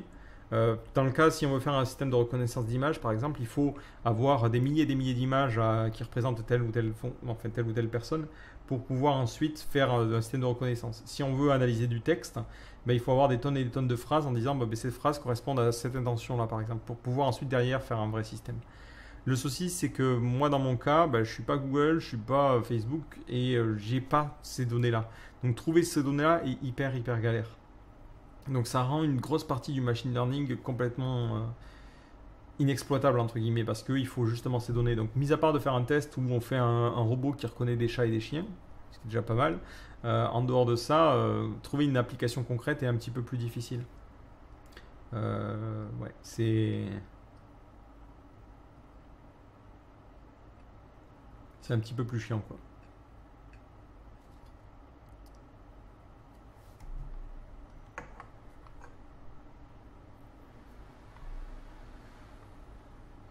Et en plus, ouais, le machine learning fait intervenir Python, ce qui est un peu plus compliqué, quoi.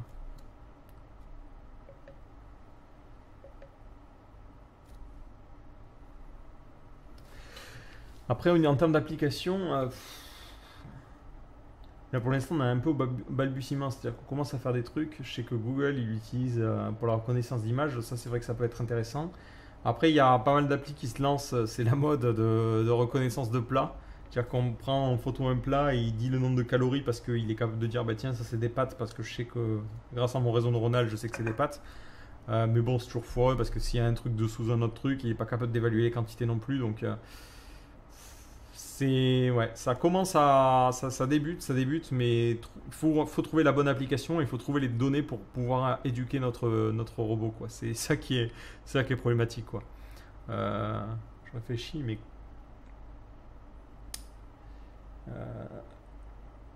tu vois, par exemple, si tu dis je vais faire une appli de sport en fonction de tes habitudes, c'est capable de te conseiller des sports. Le problème, c'est que d'abord, il faudra commencer par récolter des tonnes et des tonnes de données de gens qui font du sport pour voir quel type de sport ils font par rapport à où ils sont, par rapport à la météo, par rapport à des tonnes de critères. Et ça, c'est chaud à obtenir en fait.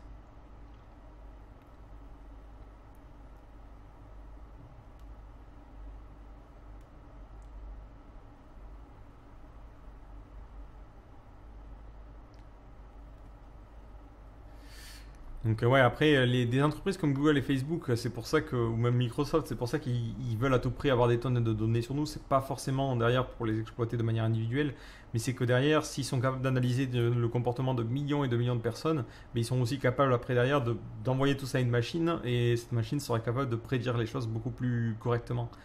Et pour eux, c'est super facile d'obtenir ces données-là, quoi. Ça prend vraiment pas longtemps, quoi. Ils peuvent dire, bon, bah, cet utilisateur, voilà les types de sites qui suit, voilà les types de recherches qu'il fait. Donc, je connais ses goûts, donc je peux lui conseiller ça. Donc, je vois quel produit il a réagi. Enfin, pour eux, c'est très intéressant le machine learning. C'est pour ça qu'ils commencent enfin, ça commence à vraiment exploser. Mais pour le commun des mortels, sans les datas, ça sert à rien, malheureusement. Et c'est pour ça que je me demande si ça vaut le coup de s'y intéresser. En tant que petit freelance.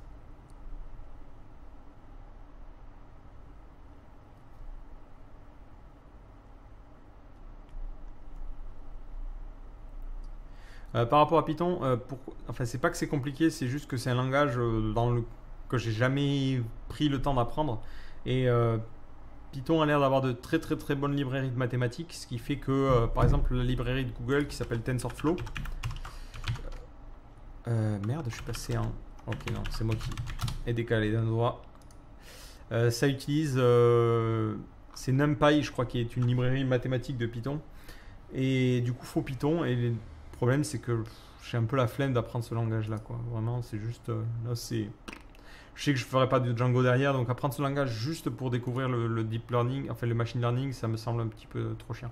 Après, c'est pas du tout un langage compliqué à apprendre, c'est un langage qui est énormément intéressant. Mais ouais, c'est juste pas l'envie, quoi. Ça me motive pas plus que ça, quoi.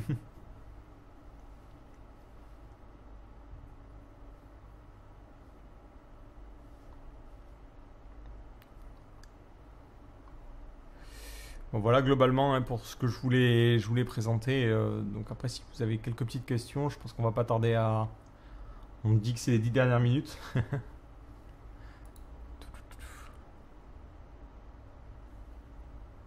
Faire un réseau neuronal qui crée des formations. Ah, ça serait pas mal, t'imagines le truc. Non mais j'y avais pensé par exemple sur le forum, analyser les textes pour pouvoir les catégoriser, savoir dans quelle catégorie c'est. Mais après, qu'est-ce que ça apporte derrière puis des textes dans un forum, c'est très difficilement exploitable parce qu'on a des données trop diverses. On a parfois des gens qui copient-collent le code. Donc c'est compliqué d'imaginer une utilisation concrète, quoi. Pour ceux qui demandent, évitez de me poser la question, c'est vrai que ça revient souvent. Est-ce que tu vas faire un tuto sur, est-ce que tu peux faire un tuto sur telle ou telle chose? S'il n'y a pas déjà un tuto de fait, c'est que je connais pas la technologie ou qu'il n'y a pas de tuto dessus. S'il y en a un qui vient plus tard, bah, tant mieux, mais je peux pas vous le dire à l'avance. Comme je l'ai dit, les tutos sont pas prévus. Donc ça sert à rien de poser la question. Et de la même manière, la question est-ce que j'ai un avis sur telle ou telle technologie, pareil, ça sert un peu pas à grand chose. Ah, alors, l'AMP, ça c'est une bonne question. Est-ce qu'un cours sur l'AMP est prévu? Je sais que je viens de dire, ça sert à rien de poser la question. L'AMP, je trouve que c'est une des pires choses qui puissent arriver au web, selon moi, depuis quelques années. Alors, pour ceux qui n'en ont jamais entendu parler, le principe de l'AMP, je ne sais pas si on peut y accéder après depuis un navigateur. Je vais essayer. Hop. Je vais simuler un mobile, on va simuler un iPhone 6. Hop. Et on va aller sur Google. On va taper Cuba Internet Polygon. Oh non, c'est... Je sais plus qui c'est qui avait fait un article dessus et qui était en AMP. Non, on n'y a pas accès. J'essaie de retrouver un site qui avait que des articles en AMP.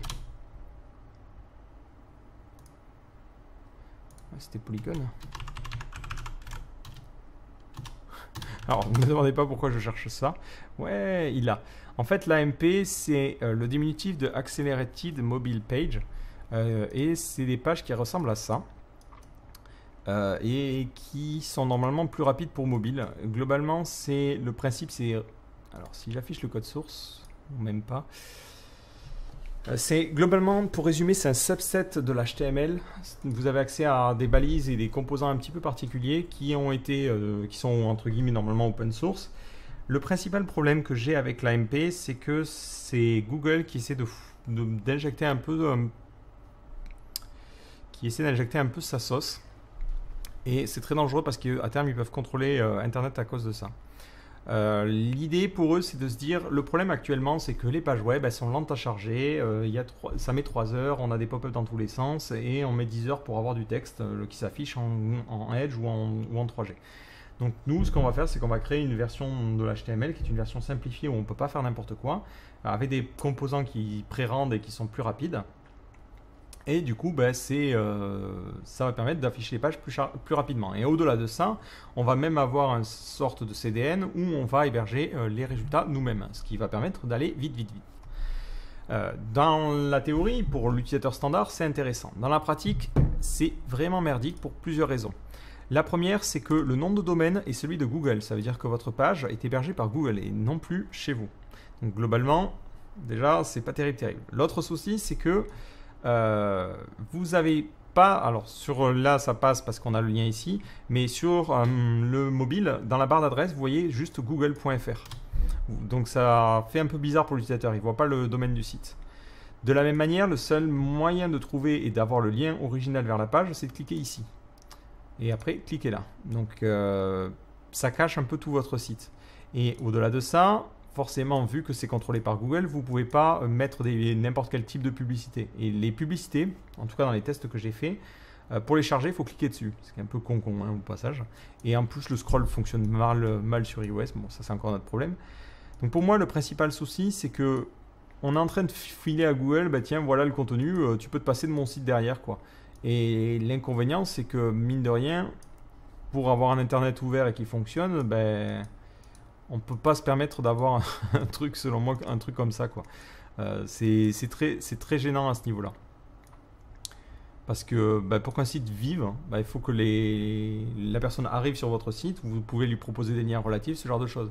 Si on se retrouve avec une version de texte qui est ultra unifiée, c'est-à-dire que tous les sites se ressemblent, tous ont la même apparence d'appli entre guillemets Google, où normalement ça ressemble qu'à ça, c'est pas terrible.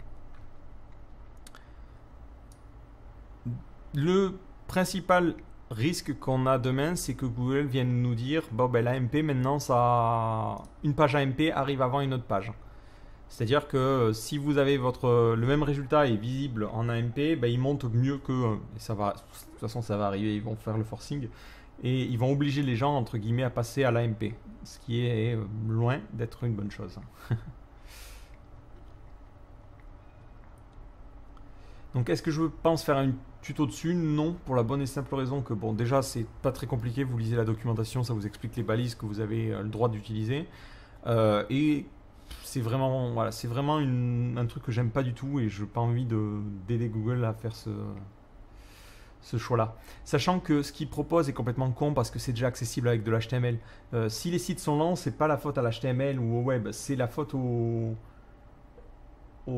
personnes qui foutent des 3 tonnes de JS, qui foutent des publicités qui se chargent dans tous les sens, les putains de vidéos en autoplay qui se lancent, la pop-up de newsletter.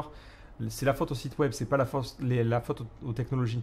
Ce que pourrait faire Google en revanche, c'est être capable de scanner les pages et de dire attends, mais là il y a une pop-up à la con, là il y a une vidéo en autoplay, ça tu dégages, mais c'est trop lent pour mobile, et peut-être mettre une icône, attention, cette page est lente pour mobile, et déclasser les sites lents. Ça serait logique.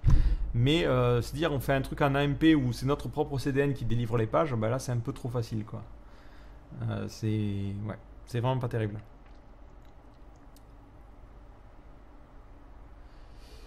Donc par rapport à ça, si vous voulez un site qui est efficace sur mobile, vous pouvez déjà l'écrire en HTML, vous pouvez l'optimiser, éviter de foutre 3 tonnes de JS, éviter de mettre des vidéos en autoplay. Les images, précharger les blocs, c'est-à-dire donner-leur une largeur et une hauteur, histoire que le rendu ne commence pas à clignoter dans tous les sens. Vous pouvez tout à fait optimiser et avoir un site performant sur mobile sans forcément passer par de l'AMP. Et au contraire, si vous regardez, c'est ça qui est complètement débile à mon goût. Donc la vraie page, elle est là. S'il faut regarder dans le code source, pour que l'AMP fonctionne, ça injecte 3 tonnes de JS. Donc pour une simple page HTML, je trouve que c'est encore plus con quoi. Ça se voit pas, je crois que c'est en haut. Voilà, donc il est obligé de rajouter le module iframe, il est obligé de rajouter le module social share pour le partage social, AMP add pour les publicités, analytics pour analytics, YouTube pour juste inclure une vidéo YouTube. Je vois pas en quoi c'est plus intelligent. Et après on a tout ce script à la con qui est injecté. Donc, bref. Voilà, c'est mon petit moment de râlage.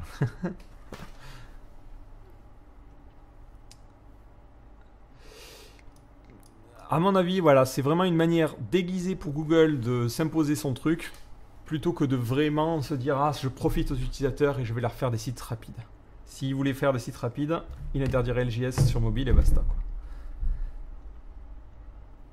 Sachant que pour rendre cette page, là, franchement, on va pas se mentir, mais il n'y a pas besoin d'une once de JS. Franchement, c'est que du CSS, que du texte. Je vois pas qu'est-ce qu'il y a besoin de JS à cet endroit-là.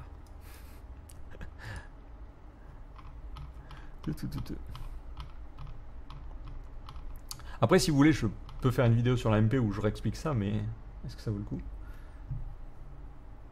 Peut-être en parler, ouais. Peut-être en parler.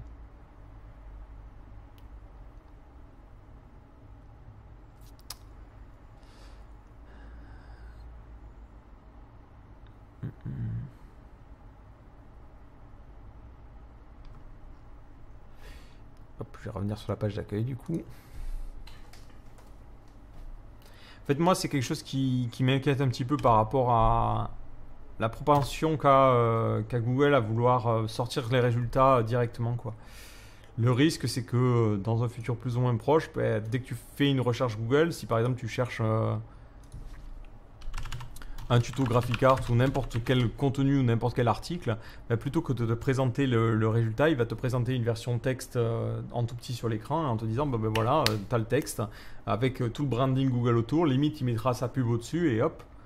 Le truc c'est qu'il y aura bouffé internet quoi, et si personne n'arrête et dès qu'ils implémentent une nouvelle techno à la con tout le monde s'y met, ça peut pas fonctionner comme ça quoi. Donc au bout d'un moment il faut essayer d'empêcher Google de gérer ça.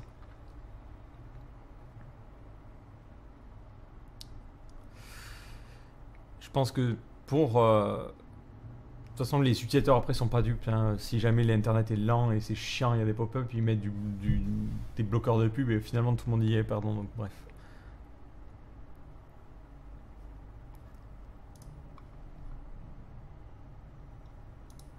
Voilà pour ce que j'avais à dire sur le sujet. Donc globalement, je pense avoir fait le tour de ce que je voulais évoquer. Pour résumer ce qui s'est passé, prochaine grosse formation sera sur du PHP objet où on fera notre propre framework en utilisant une structure que je suis en train de développer pour que ça soit propre. Donc ça sera une formation qui sera découpée en plein de petits chapitres. Au niveau du site, pas beaucoup d'évolution si ce n'est que je prévois des formations un peu plus débutantes. Et peut-être un jour changer le système de premium pour un système de donation. Et après, par rapport au reste, c'est tout. Pour les tutos Node.js, n'en attendez pas trop en ce moment. Pareil pour du Elixir, Mobix, React Native, je pense pas qu'il y aurait d'autres tutos. Les prochains trucs qu'il va y avoir, je pense que ça sera pas mal de découvertes de librairies PHP. Librairies que je découvre au fur et à mesure. Donc peut-être on parlera de PagerFanta, peut-être on parlera de Thanks pour gérer des migrations, peut-être de PHPDI, de Slim, et voilà. Mais après, si vous avez des idées ou des choses comme ça, faut pas hésiter à proposer. Et après, ça se fera au fur et à mesure, suivant les besoins et le temps que je rencontre. Donc, c'est tout ce que j'avais à dire. Et je vous donne rendez-vous pour un prochain live ou une prochaine vidéo. Donc, je pense que les prochaines vidéos, ça sera pour la semaine prochaine. Ciao!